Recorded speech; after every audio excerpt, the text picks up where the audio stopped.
As eleições na Venezuela e agora as eleições americanas, com as mudanças forçosas que ocorreram no Partido Democrata com a saída de Joe Biden. E as relações internacionais de maneira geral do Brasil neste ano de 2024. Esse é o tema que nós vamos tratar, e o principal deles, no 3 sobre os 3 dessa semana.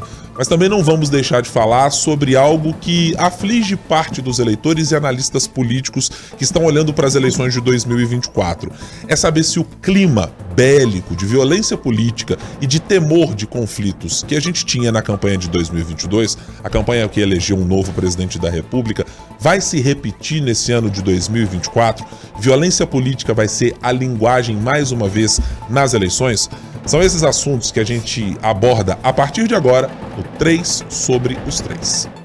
Os principais fatos sobre os 3 poderes da República. 3 sobre os 3. Olá, tudo bem? Seja muito bem-vindo, seja muito bem-vinda ao 3 sobre os 3, o nosso podcast semanal de análise política, sempre englobando os 3 poderes da República, guiados pela maneira pela qual a política perpassa cada um deles.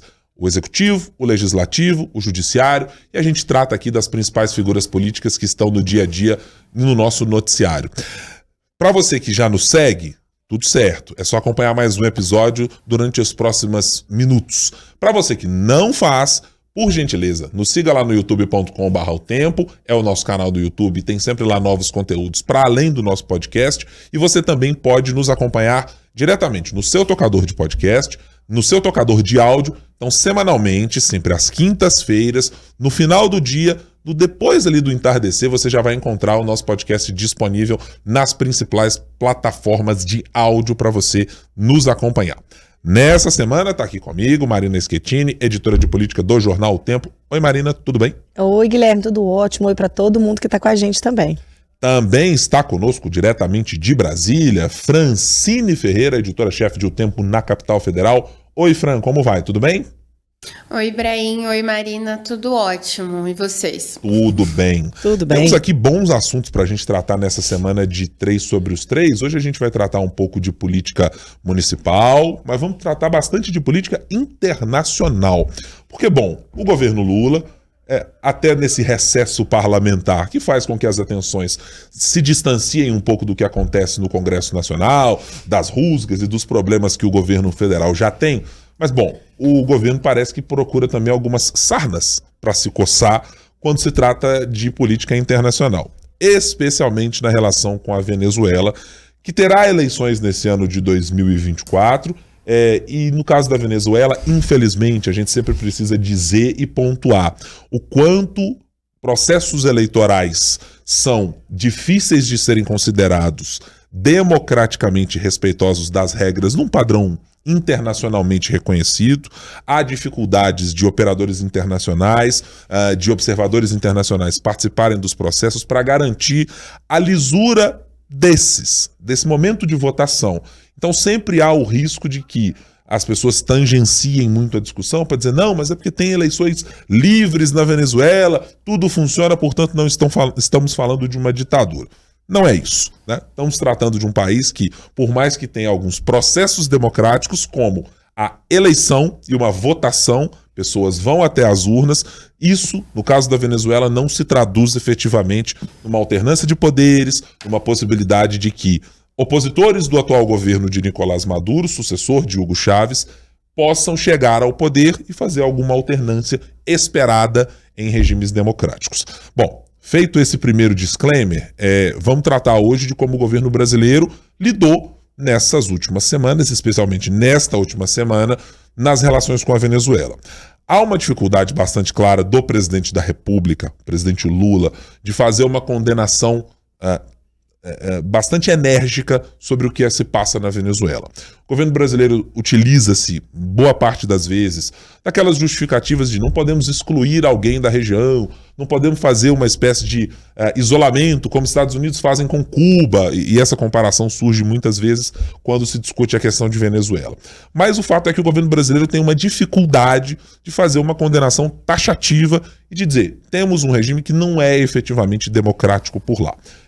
E usa muito para fazer ali certo diversionismo nessa história, de falar, não, mas é um parceiro econômico importante do Mercosul, não pode ficar de fora, não podemos cortar relações em função disso, tem que respeitar os processos internos desse país. No entanto, nesse procedimento de 2024, havia uma possibilidade que urnas eletrônicas, por exemplo, fossem utilizadas para tentar garantir mais lisura ao processo ou para garantir que a oposição seja minimamente respeitada no país. Não funcionou exatamente como esperado.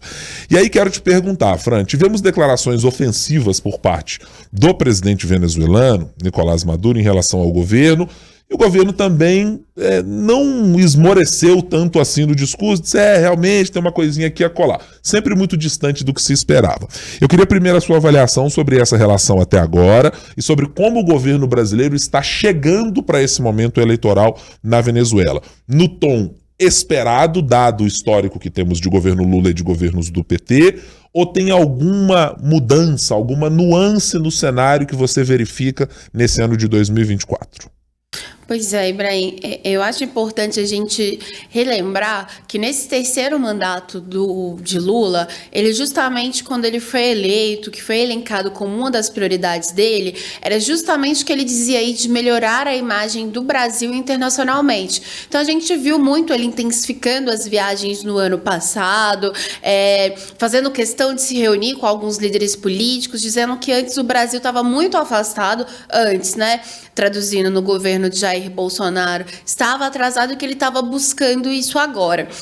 E a gente lembra que, e o presidente Lula também é muito saudosista, nos 2 primeiros mandatos dele também, havia um outro cenário político, um outro cenário internacional, né?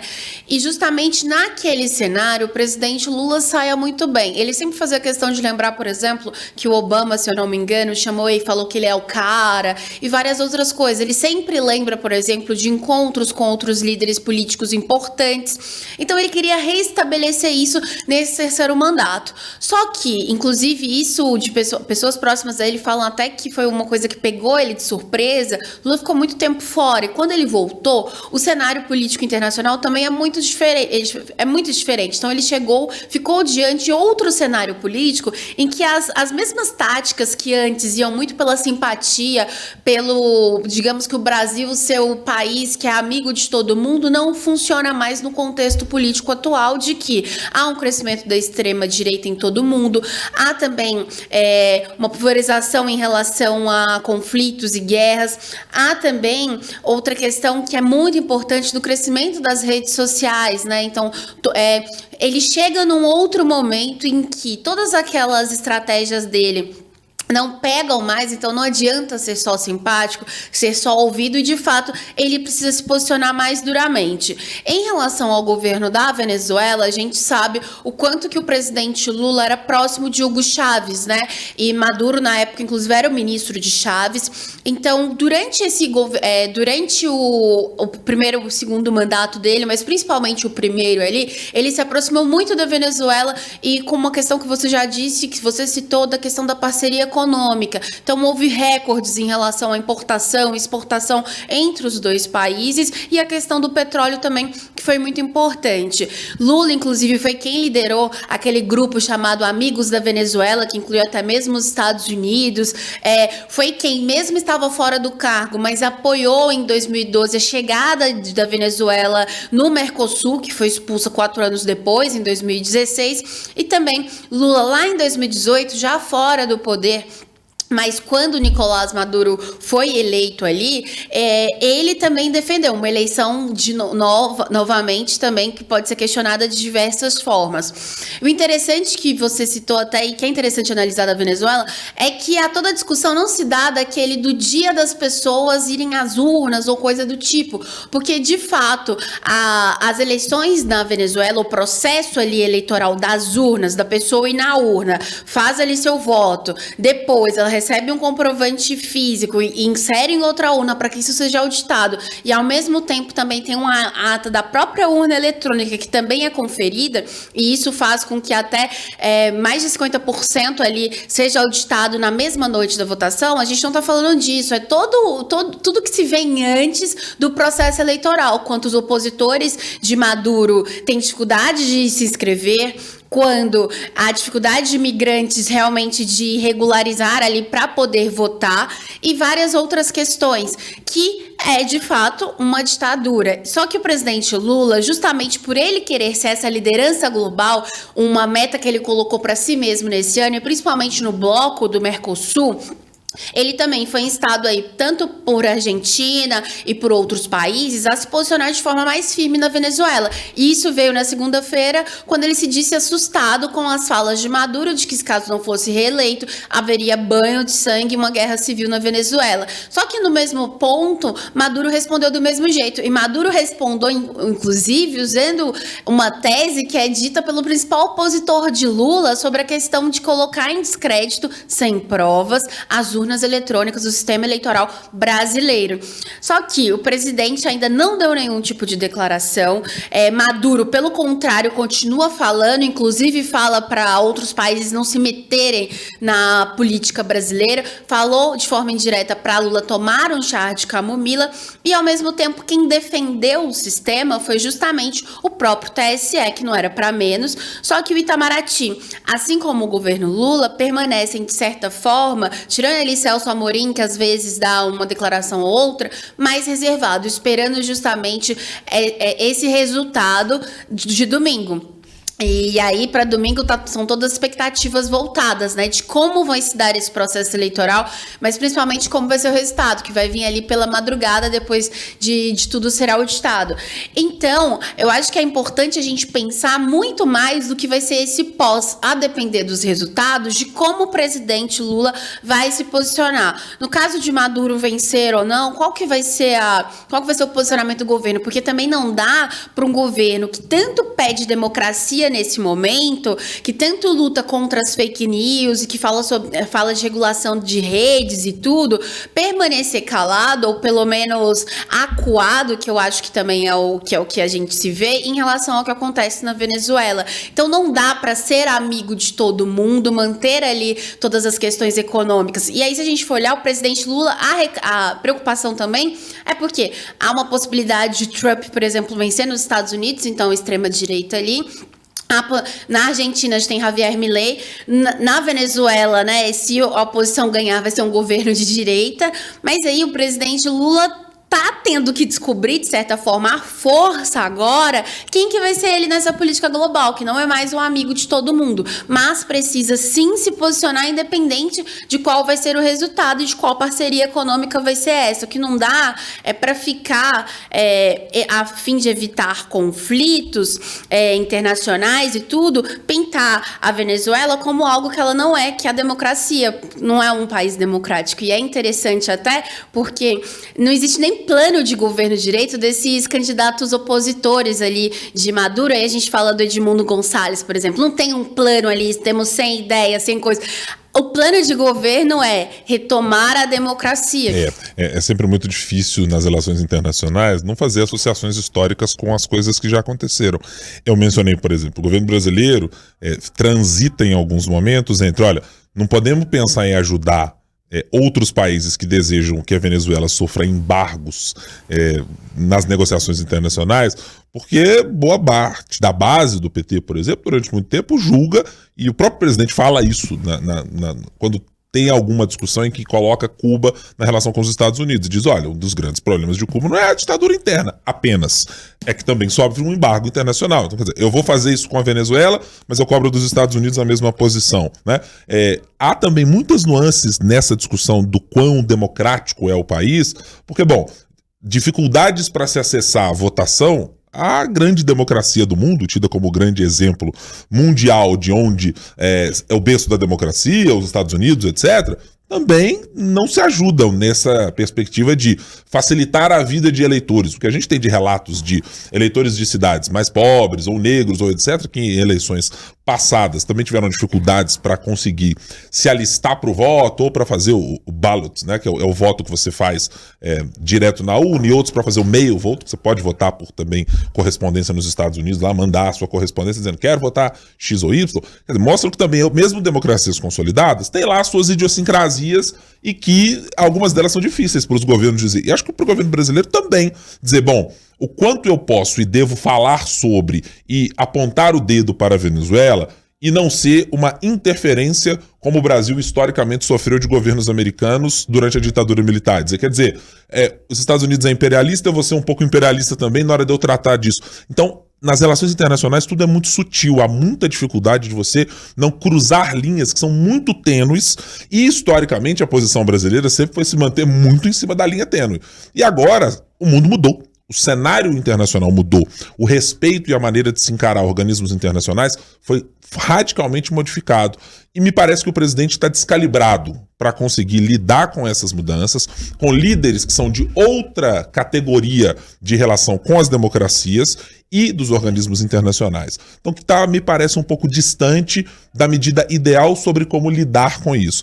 E, ao mesmo tempo, sofre ataques X ou Y de um adversário que está aqui na sua região e responde como? Quer dizer, você espera, bom, peraí, há ali um grau de nacionalismo que emerge e que você diz, mas eu espero que o presidente da República se posicione. Afinal de contas, você está falando com alguém que é um ditador dentro de um país vizinho. Quer dizer, ele vai apitar aqui dentro das coisas brasileiras ou dizer que o Brasil não tem autoridade para isso. Então, assim, é sempre muito difícil encontrar uma guia para que nas relações internacionais, via Itamaraty, via seus interlocutores, como o ex-chanceler Celso Amorim, encontre uma linha para dialogar com esses países sem deixar de apontar violações de direitos humanos, sem deixar de apontar violações nos regimes democráticos, mas ao mesmo tempo tentar se equilibrar nessa balança. Marina, como é que você vê essas declarações que foram dadas de parte a parte e essa postura cambaleante do governo brasileiro para tratar desse assunto Venezuela? Eu fico ouvindo vocês falando assim, eu concordo demais que o mundo mudou e o Lula tenta se situar nele. E o Lula, desde que ele assumiu agora o Lula 3, né, o terceiro governo dele, ele tem se colocado, essas duas prioridades dele, né, se colocar o país de novo, né, na rota mundial, restabelecer as relações e tenta se colocar como esse mediador, esse pacificador. Mas eu acho que um outro componente disso é que ele está tão envolto nessa polarização e ele se alimenta tanto dela politicamente, ele nutre também essa polarização, que eu acho que isso impede, isso atrapalha os planos do Lula de ser esse pacificador. Acho que ele não vai conseguir ser essa pessoa. A gente lembra que antes falava-se até no Lula tentando ir um prêmio Nobel da Paz, né, assim, com esse papel dele. Isso já foi por água abaixo, acho muito difícil ele conseguir isso. E isso que faz o Lula fazer esse tipo de colocação, tanto lá na questão da Argentina, na relação dele com o Milei, quanto agora com o Trump nos Estados Unidos, se ele for eleito, também nas guerras Hamas-Israel, a mesma coisa na Ucrânia também. No caso da Venezuela, em vez de ajudá-lo, em vez de cacifá-lo para ser esse outro líder, acaba colocando ele num constrangimento muito grande, não só agora, né? Se a gente for pensar aí no tanto que o Lula já defendeu o Maduro, recebeu ele aqui, negou essa ditadura quantas vezes, é uma coisa tão óbvia, né? E o Lula sabe que a Venezuela não é uma democracia, ele sabe que a eleição lá não é limpa, e é isso que vocês falaram também, Fran falou, você falou, Guilherme, a gente não está falando do ato de lá votar, o sistema é um sistema que, se você for pensar na teoria, joia, assim, é auditado ali, você tem a votação, você tem lá o seu papelzinho que você deposita lá, mas a gente está falando disso, os fiscais que não conseguem se registrar, a pessoa que não consegue votar, quantas pessoas tiveram que fugir da Venezuela e eles não conseguem opinar, né, assim, nem para poder votar. Então eu acho que em vez de cacifá-lo, cria um problema para o Lula, coloca numa saia justa daquelas. E se a gente for pensar nessas últimas polêmicas aí da última semana, que foi o que você me perguntou, né, fiz esse preâmbulo todo para chegar aqui, é uma resposta tardia e muito tímida do Lula, né? E o Maduro reagiu como um ditador reage quando contrariado. Na violência, deu uma sapatada lá no Lula, usou o argumento do principal inimigo dele, não é nem opositor que é o Bolsonaro, que foi lá criticar, sem prova nenhuma, as urnas brasileiras. Então é isso, é um opositor, que é um ditador raivoso, contrariado, que é o que ele não está acostumado, com um grupo no poder há 25 anos, e o que o Lula não esperava, eu acho, é que o Maduro fosse perder. né? E com essa chance mais real, deixa o Maduro muito mais desesperado. E se der ruim lá no domingo, no dia da eleição, a gente precisa lembrar que é uma fronteira grande, o Brasil é sempre destino de venezuelanos em fuga, então o Brasil precisa se preparar na prática mesmo, e o Lula vai ter que dar uma resposta. Já há uma pressão muito grande, e se der alguma coisa errada lá, e a gente precisa lembrar também que a eleição é domingo, e a posse é só ano que vem. Não é só agora, domingo, não é só na semana que acabar que a gente vê o resultado, que a gente pode ter o resultado ali na madrugada de segunda, né? Mas são os meses que pode dar muito errado ali e o Brasil vai ter que se posicionar. E sempre quem está nessa linha, ou nesta categoria ditatorial, ou que tem nenhum apreço pela democracia, mas que nos tempos atuais, como dizem diversos teóricos da ciência política, hoje em dia os ditadores não são mais aqueles que dão golpes de Estado necessariamente com tanques nas ruas, mas eles entram dentro do sistema político democrático das instituições estabelecidas, corrompem ou vão modificando essas instituições para, a partir do poder delas, se utilizarem, né, com clareza do que elas podem fazer para ter uma aura de que não, nós não somos ditadores, nós somos grandes defensores da democracia, nós somos um antissistema, estamos dentro aqui do sistema, estamos usando todo ele, inclusive para fazer espionagem, coisas dessa natureza. Todo mundo já viu alguma coisa por aí no noticiário tratando disso, mas eles usam dessa estrutura. Então, ao fazer isso, há uma dificuldade muito clara de você estabelecer aqueles limites muito evidentes, né? Dizer que o Pinochet era um ditador ou que a ditadura brasileira era uma ditadura se tornava mais simples sobre o aspecto de que, olha, tem militar na rua, teve um golpe, alguém chegou, estava dentro do palácio, foi destituído e as coisas aconteceram assim. E Nicolás Maduro está adotando uma cartilha que é seguida por todo mundo que está neste campo ditatorial, que é ir aumentando a retórica de violência e, mais do que isso, infelizmente, aumentando as práticas violentas para se sustentar no poder. E eu acho que, juntamente com isso, o governo brasileiro também precisa subir a sua régua para dizer, olha, não dá mais para admitir coisas dessa natureza. Se houve uma tentativa, e me parece muito, a cada nova declaração que eu vejo do presidente da República ou de ministros como Celso Amorim em relação à Venezuela, eu fico sempre me lembrando daquela frase do falecido Eduardo Campos, que estampou um monte de camisas assim, não vamos desistir do Brasil.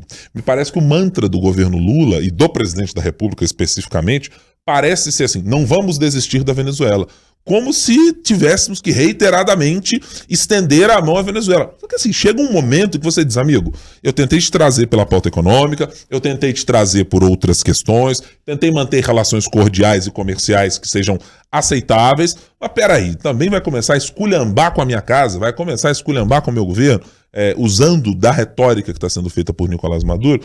Eu acho que aí o governo Lula, e o presidente especificamente, perde a medida do quanto ele está colocando à frente dos seus planos a referência bibliográfica que ele quer ter quando deixar a política efetivamente, e como ele será lembrado na iconografia política do futuro, né, quando olharmos, quem foi Lula na história brasileira, na história da América Latina, na história do mundo, está deixando isso tomar mais à frente do que questões objetivas. Passar a tratar a Venezuela num mundo em que é preciso apontar com clareza o que é a extrema-direita, o que são pessoas que estão tentando subverter o regime democrático, é mais do que função de quem está colocado dentro das regras democráticas. Não dá para fingir, por exemplo, que vamos conversar com Viktor Orbán na Hungria e tratá-lo como um político trivial, convencional, como se ele fosse apenas um líder que daqui a pouco passarão as eleições, ele sairá do poder se não for reeleito. Não dá para usar mais essa retórica e essa métrica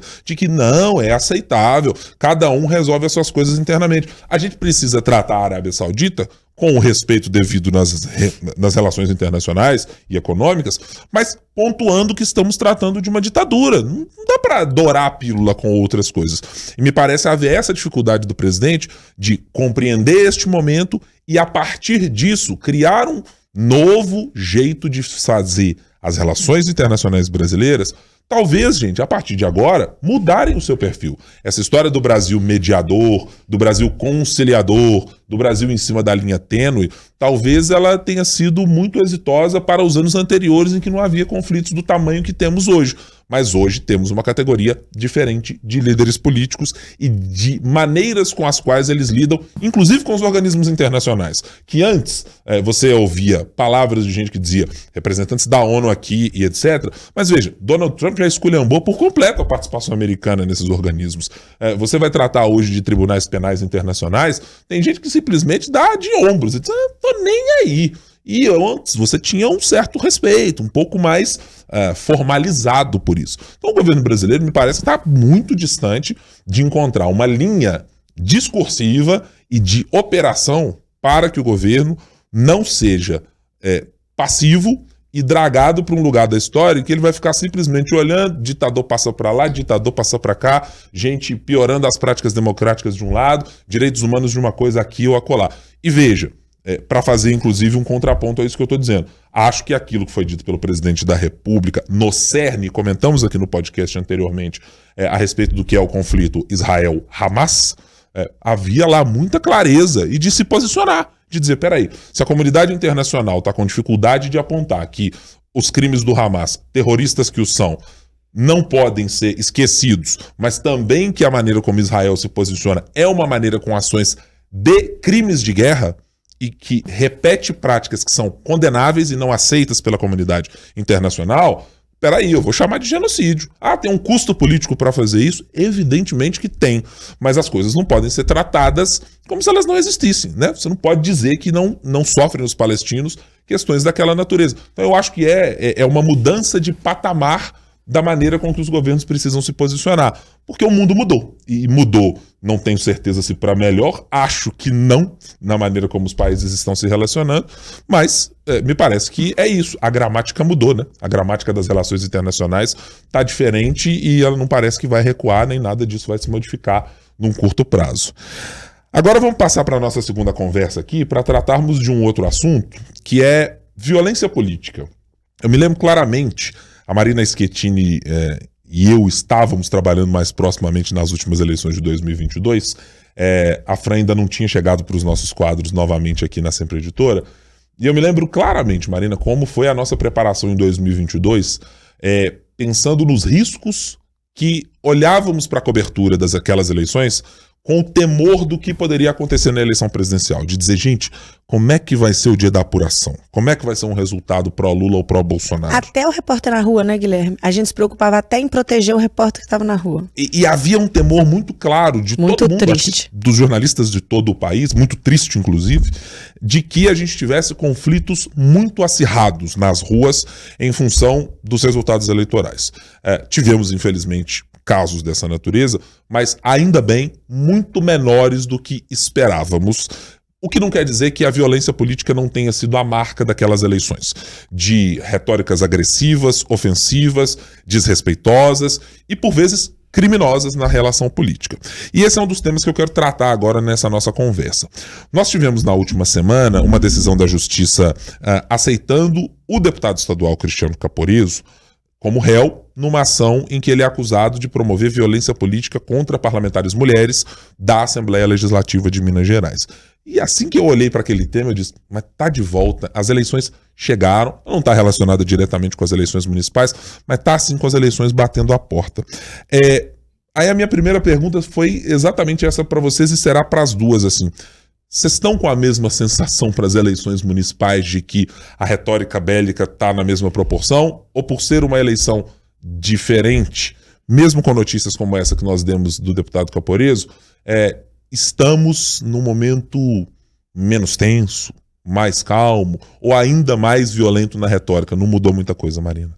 Eu acho, Guilherme, que a polarização, né, e o aumento dos extremismos acabam favorecendo demais esse tipo de abordagem, a violência política de maneira geral, né? E a gente está acabando, assim, atropelando todas as barreiras da legalidade, da moralidade, de tudo. Há tanto tempo a gente está tornando tudo tão natural, os absurdos tão naturais, que aí piora ainda mais essa situação. A impressão que eu tenho às vezes é que quanto mais agressivo, quanto mais ofensivo o político for, mais sucesso ele faz com o eleitorado dele. Mais sucesso ele faz nas redes sociais. E ele vê aquilo, ele acha o máximo, então ele quer continuar fazendo aquilo. A gente está citando isso falando do deputado Caporizzo, né, que foi o exemplo que você começou falando. Mas vale para muita gente, e vale não só para a extrema-direita, É sempre bom a gente frisar isso. O que a gente precisa ponderar é que eles aprenderam a fazer isso de forma mais efetiva. Eles conseguem chegar mais facilmente aos seguidores deles, aos fiéis dele, né? Porque capitalizar isso em forma de votos. Exatamente, mas se a gente vê quem consegue fazer um pouco disso, como Janones, a gente vê a mesma estratégia, a mesma coisa, o mesmo jeito de agir. Então é sempre bom frisar isso. E com a proximidade das campanhas, isso vai ficando mais aflorado. O deputado, ele quer mobilizar as bases, ele quer manter aquele pessoal ligado na eleição, ele quer trazer as pessoas para a eleição, ele quer fazer associação, que a Pureza acabou saindo da disputa municipal, mas ele acaba querendo fazer, quem é candidato principalmente, fazer associação, eu sou do bolsonarismo, eu sou do Lula, eu sou do não sei o quê, então ele quer tornar-se, né, assim, mais visível ali, ele quer tornar essa associação mais visível, então esses casos de violência aumentam, esses casos de violência são usados, a violência é usada de forma mais recorrente para poder chegar ao eleitorado. E eu acho que a justiça precisa ficar muito atenta. A gente não está falando de, eu vou punir você porque eu sou de um espectro político diferente do seu, não. A gente está falando que esses casos precisam ser punidos exemplarmente pela justiça, com devido processo legal, tudo certinho, tudo bonitinho para que não aconteça. E você me perguntou das eleições municipais, eu acho que as eleições municipais ainda têm as disputas locais, que acrescentam um outro ingrediente nisso, que é mais uma coisa para a gente ter atenção. E é bastante preocupante que isso tenha se tornado, eu estou sendo repetitivo na expressão, mas tenha se tornado a gramática das eleições, né? É que pode até ser, e eu tenho a impressão de que nas eleições municipais isso vai ser diluído para uma boa parte dos candidatos, porque muitos deles precisam mesmo. Não dá pro vereador que tá lá no Morro do Papagaio, pro cara que tá no bairro Buritis, pro cara que tá na Pampulha, ficar discutindo se é Lula, Bolsonaro, se é anti-trans, anti-isso ou qualquer coisa dessa natureza. Tem a ver com a eleição municipal, né? Assim, eles existirão, mas é mais difícil discutir isso na medida em que a população quer tornar as coisas palpáveis, né? Ela quer por saúde, né? Ela quer ver coisas colocadas à frente dele para problemas reais, para problemas que, as pessoas podem até tratar que problemas ideológicos sejam os problemas reais da vida dela em alguma medida. Tudo bem, mas eu acho que é mais relevante aquele espaço em que você precisa frequentar todos os dias, a escola que você ou seu filho utiliza, o centro de saúde estar ou não equipado para recebê-lo quando você precisa, ou para as pessoas do seu bairro, ainda que você nunca frequente, mas que haja uma estrutura pública de qualidade disponível. E isso, às vezes, eu acho, é apenas aqui uma impressão de que isso acaba sendo diluído nas eleições municipais. Só que há muita clareza de que candidatos têm se escorado exatamente em algumas dessas figuras para ganhar votos nessas eleições. Então aquele candidato que é ungido por alguém que já tem um histórico de violência política contra outros parlamentares, contra partidos políticos, contra colegas de parlamento, por exemplo, que está levando um outro pré-candidato à frente e ele vem com a mesma cartilha. É anti isso, chega disso, é porrada nisso, é isso aqui, não tem conversa, com esse aqui eu não falo, isso aqui é vagabundo, isso aqui é isso aqui. São expressões que no vocabulário que a gente via, elas não apareciam, né? Eu me lembro muito daquela imagem de um Roda Viva que todo mundo já viu, do Quércia fazendo ali um embate com o jornalista, dizendo: o senhor é um caluniador. Quer dizer, caluniador, hoje em dia, parece um negócio super light, né? O senhor é isso, caluniador. Hoje não. O meu temor pessoal é de que a gente descame em algum momento para num debate político, gente saia dos seus púlpitos e vá trocar soco com os outros. E eu não estou falando sem lastro, eu estou olhando para o que acontece no Congresso Nacional, infelizmente com 2 membros de Minas Gerais mais recentemente, o deputado Nicolas Ferreira do PL e o deputado André Janones do Avante. Então, como é que eu posso me distanciar disso? Eu espero que eles estejam alocados única e exclusivamente nessa conversa em Brasília para um episódio isolado. Mas eu não consigo dissociar isso de lucros políticos. Muitos desses aliados, ou pessoas que se inspiram neles, etc., veem essa gramática sendo exitosa para a eleição deles e dizem: eu vou ver se eu aplico isso aqui. Em alguma medida esse negócio deve funcionar. Pelo menos nas redes sociais. Talvez não no dia a dia. Não, no bairro eu converso com o cara numa boa. Mas na rede social eu vou ser exatamente dessa toada. Eu vou ser o famoso pitbull de internet. Sim, acontece. E eu espero que nessas eleições seja menor do que foi em 2022. Fran, qual é a sua percepção sobre esse cenário de violência política no país? Acho que só tende a piorar, né? Não tem uma perspectiva boa, não. E a resposta, eu acho que a única resposta que viria, que a Marina citou, é justamente uma resposta que viria da própria justiça em relação a isso, né? Mas em um país onde a gente não consegue tratar de forma séria a questão da regulação, por exemplo, das redes sociais, e aí você tem debates no Congresso, no STF, agora também no governo federal, mas o que se vê é que ninguém está a fim de realmente encontrar uma solução que seja, no mínimo, meio termo, né? Não tem muito como ir para frente, né?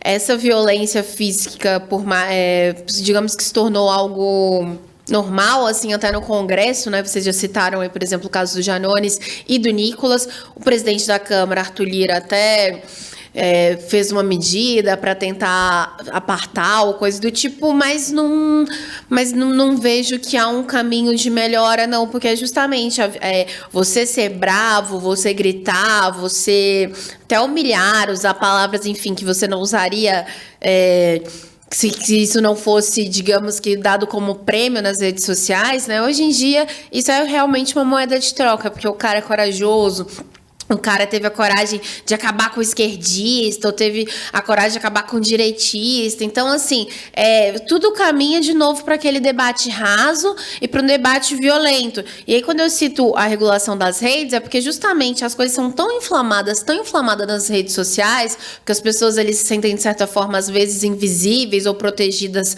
atrás de um fake, às vezes nem fake mesmo, né? Às vezes é a própria pessoa falando ali, só que isso está cada vez mais vindo para uma violência física.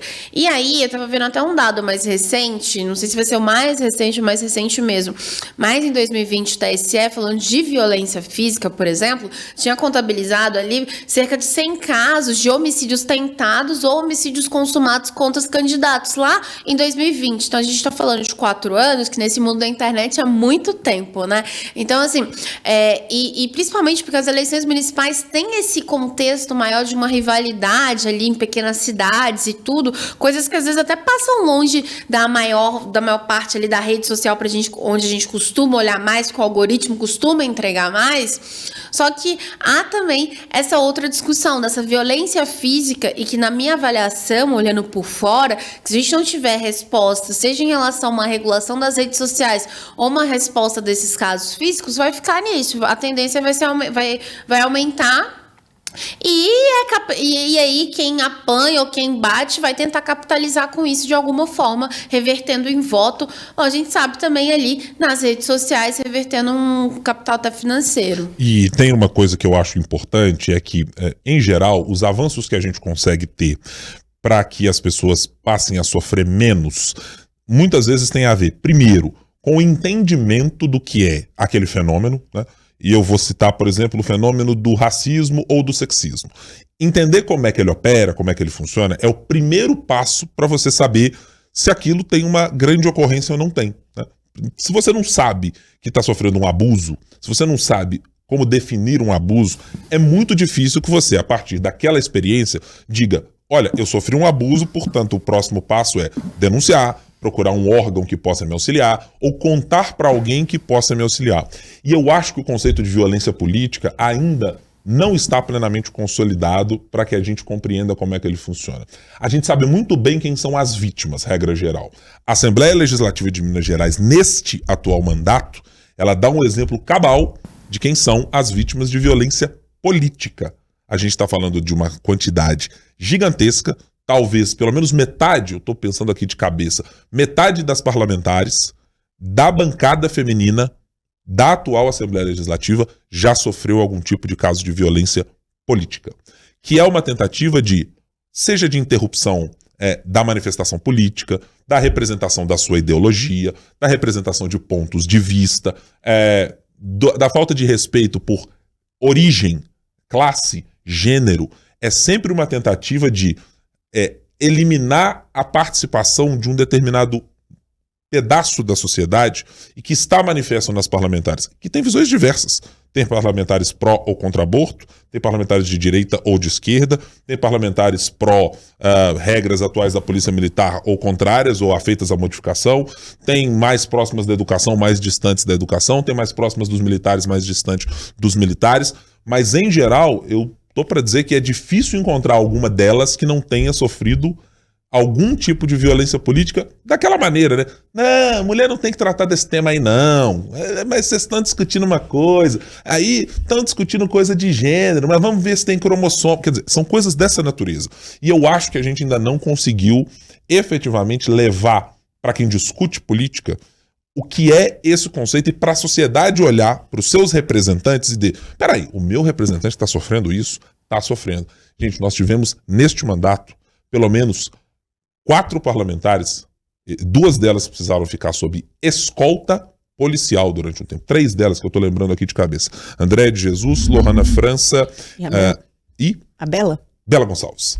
Precisaram ficar sob escolta policial. E eu posso estar enganado no que eu vou dizer. Não tem nenhum parlamentar homem. E não é nem só isso, né? É a pessoa ver assim, ó, o meu político está sofrendo isso, ou o meu político está fazendo isso. Isso. Isso também tem que ser um alerta, né? E eu acho que talvez seja isso, né, Marina?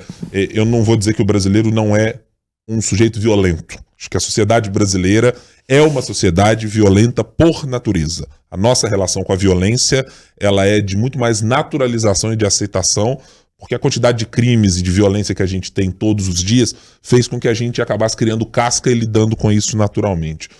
Mas não pode ser naturalizado da maneira como tem acontecido.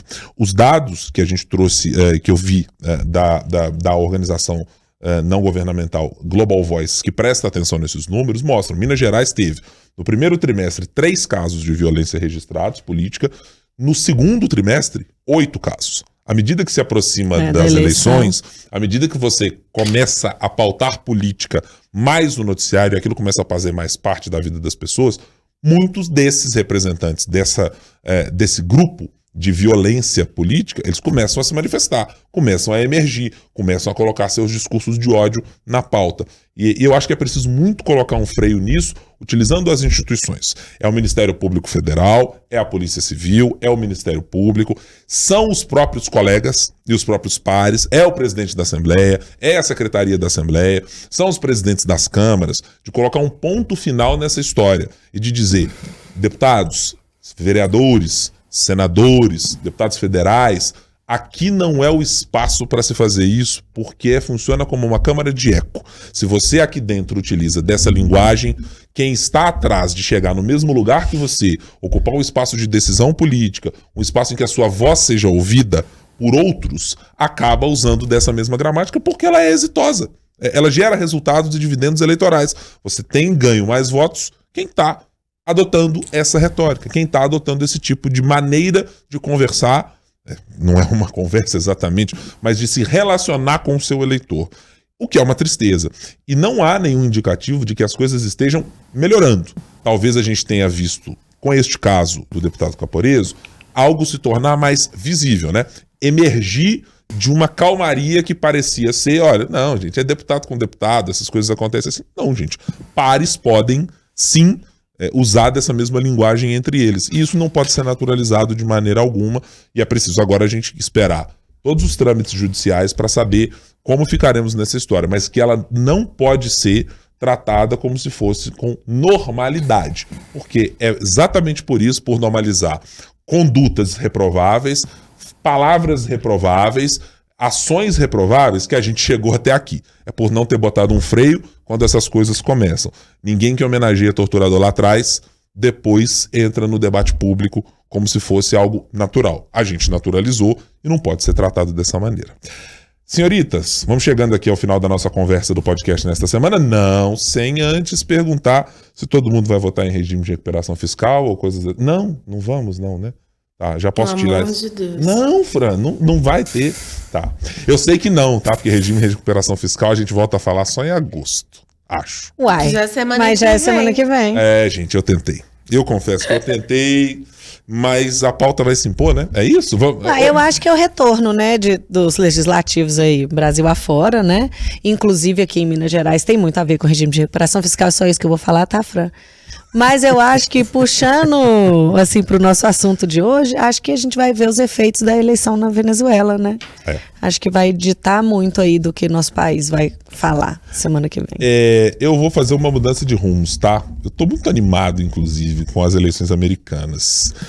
para entender do ponto de vista da comunicação política, de como os atores estão usando timing eleitoral, infelizmente a marca da violência mais uma vez numa eleição americana, mas eu tô direcionando meus olhares para as eleições americanas e acho que todo mundo que gosta de política de alguma maneira vai ver, porque lá dá pra gente entender assim, como os modelos de representação, de escolha de candidatos, a gente tem coisa muito melhor do que os americanos têm, eles têm coisas muito melhores do que nós temos, e acho que lá é um pouco assim, uma base pra gente olhar pra quem gosta de política e ver coisas legais, coisas péssimas, mas assim, pra quem gosta de política, acima de tudo, ver um cenário bem legal sobre o que acontece nas eleições e da importância que tem a eleição americana, mundo afora, e que tem pro Brasil também. Semana que vem também tem reta final de convenção, né? Ah, não, era que eu Ai, ia falar. desculpa!